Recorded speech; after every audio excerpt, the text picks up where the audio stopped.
Vamos para o Bloco Mundo? Eu queria chamar a Thalita Fernandes, porque tem uma notícia importante sobre o acordo de paz que está sendo negociado lá no Egito. Thalita, junte-se a nós, por favor, numa participação especial hoje aqui na quinta-feira. Queria primeiro, bom dia, bem-vinda, obrigado por conectar com a gente aqui num dia que não é quarta, que é o seu costumeiramente. Queria pedir aqui a sua avaliação, fazer um breve retrospecto aqui. O Donald Trump postou numa rede social que Israel e Hamas assinaram a primeira etapa do acordo de paz. O Hamas entregou uma lista de reféns e prisioneiros palestinos em mais uma rodada de reféns e prisioneiros israelitas, né?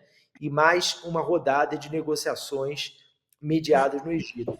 A expectativa é de que esse seja o passo mais concreto rumo a um cessar-fogo na faixa de Gaza. A gente falou disso ontem.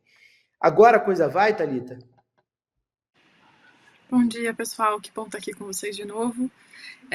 Ainda que a gente precise de uma certa cautela, eu sou do time sempre da cautela, é bom trazer notícias mais positivas do que negativas.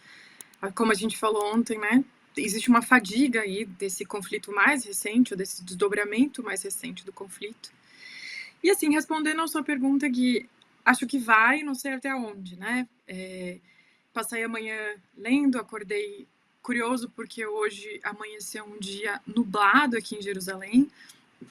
A gente está num período de seca, então assim, eu acordei, abri o olho e falei, alguma coisa mudou. Abri o celular e de fato, as coisas tinham mudado, não só no tempo, mas no clima político.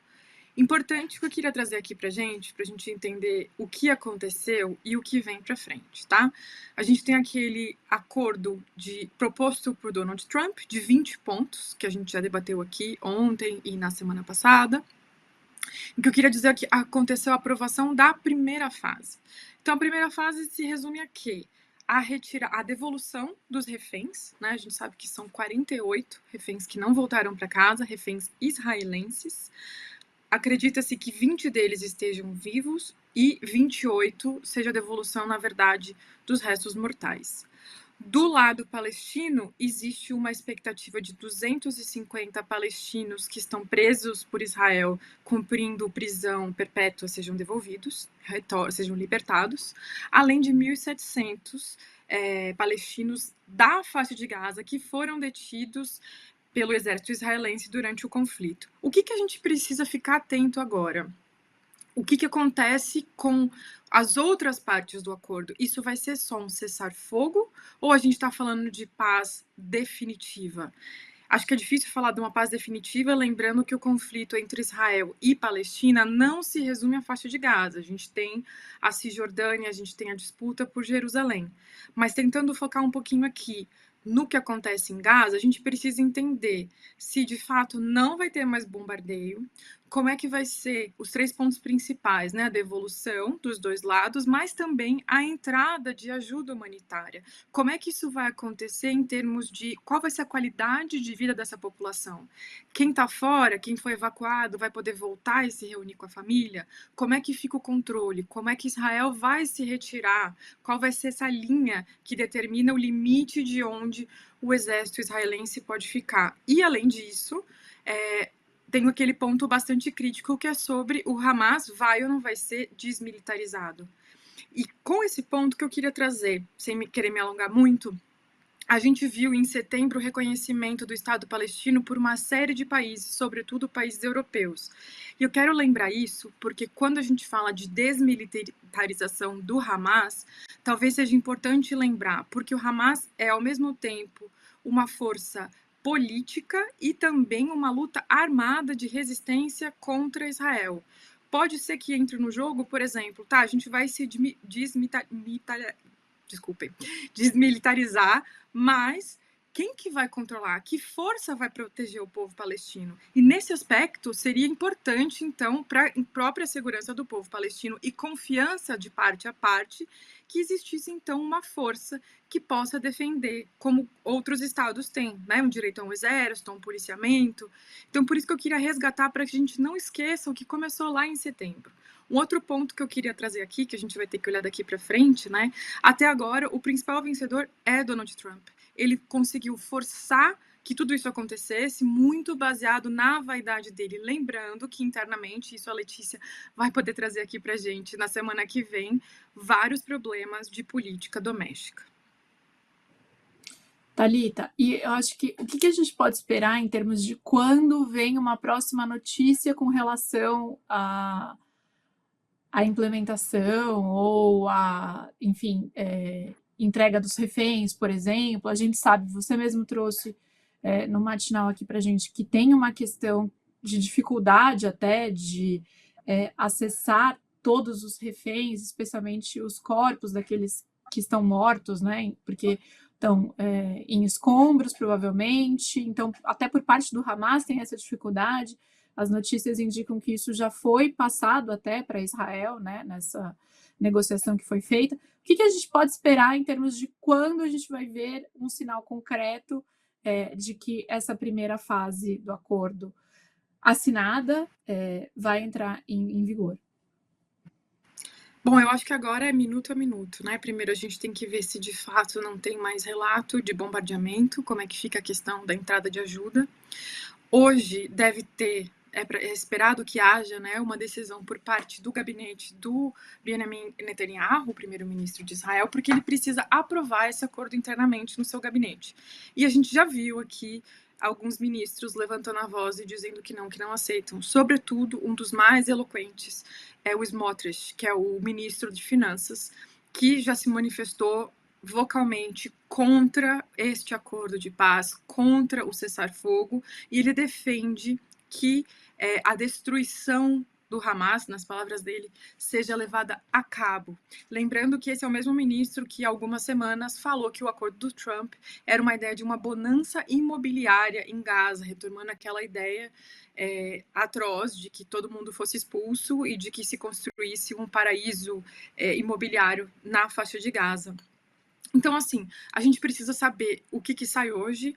Eu atualizei agora há pouco aqui que Catar, Egito e Turquia devem ajudar na recuperação dos corpos dos reféns, né, que estão aí sob a guarda do Hamas. Então, a gente deve ver mais conversas se desdobrando, mais anúncios ponto a ponto, e tem uma expectativa de que se tudo isso, se essa fase não vai nenhuma quebra de confiança do que foi acordado, que até na segunda-feira essas libertações dos reféns podem começar. Eu só queria trazer, porque a expectativa é 72 horas depois de que isso seja aprovado pelo governo de Israel. Só queria trazer vocês devem ter visto, e eu acordei com várias imagens e circulei por aqui também, pessoas comemorando. Eu queria dizer que essa comemoração, ela é comedida e ela acontece de forma muito diferente. Então, eu estou em Jerusalém Oriental, e claro que as pessoas estão com as notícias ligadas. Eu fui, por exemplo, ao mercado, ao açougue, conversei com amigos, perguntei para as pessoas como é que vocês se sentem. E eu ouvi de algumas pessoas, olha, talvez diminua o ataque a nós, isso não quer dizer que vai parar para sempre. E essas pessoas querem dizer que existe uma desconfiança em relação a Israel, que pode continuar atacando Gaza, e as pessoas sempre citam o caso do Líbano, né? Houve uma invasão, um ataque no ano passado de Israel ao Líbano. Houve uma assinatura de cessar-fogo, mas quase toda semana pipoca uma notícia ou outra de bombardeamento. Por outro lado, a gente vê um alívio muito grande dessas famílias, dos amigos, dos reféns que estão detidos, seja das pessoas que ainda têm vida, das pessoas que morreram.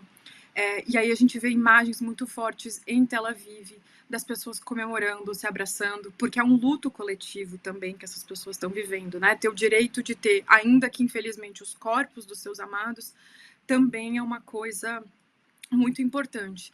Eu só estou querendo dizer que é um pouco diferente, porque para o lado israelense, ainda que, claro, muita gente também defenda que o conflito com os palestinos traz no dia a dia das pessoas em Israel um problema, o principal ponto, ele foi completamente atendido. Quando a gente fala da população palestina, ainda que não seja na faixa de Gaza, é um alívio saber que as pessoas, eventualmente, que estão em Gaza vão parar de ser bombardeadas e vão receber comida, vão poder ter uma vida um pouco mais próxima ao normal, porque normal, a gente não pode falar de normalidade, lembrando que de 80% a 90% da infraestrutura foi destruída, que as pessoas estão sem casa, a gente não sabe como isso vai acontecer, mas eu só queria trazer um pouco desse componente, né, de como as pessoas percebem esse acordo, para a gente não ficar falando só da parte política. Eu acho que é sempre importante trazer uma temperatura de como as pessoas percebem o que políticos que estão, inclusive fora daqui, estão decidindo. Em último ponto, existe uma expectativa de que o Trump possa vir para cá. A gente que fala que possa ser para o Egito, a gente que diga que possa ser para Israel, vamos aguardar, e quem sabe com aí vem algum outro tipo de anúncio, algum avanço em outros desses pontos que a gente vem discutindo aqui. Muito bom. Thalita, obrigado. Ó, fica aí no teu plantão, então, porque se tiver desdobramento, agora já tem o precedente, ferrou, né? Vai ser amanhã, sábado, domingo, de madrugada. Tô brincando. Mas, querida, Um obrigado. pouco de madrugada para vocês. A gente que tá ferrado, né? Não, vai ser a Bia Bula, tá? Obrigada, vai ser gente. A Bia Bula. A Bia vai te ligar de madrugada aqui, aí vocês entram. Depois um dia vocês me contam como é que foi, eu assisto. Aí eu vejo lá no Spotify, vejo aqui. Tá bem. A gente trabalha enquanto ele dorme, né, Bia? Poxa, isso aí. Quem me dera. Obrigado, querida. Bom fim de semana. Gente. Bom final Obrigada. de semana para você. Amanhã e final de semana.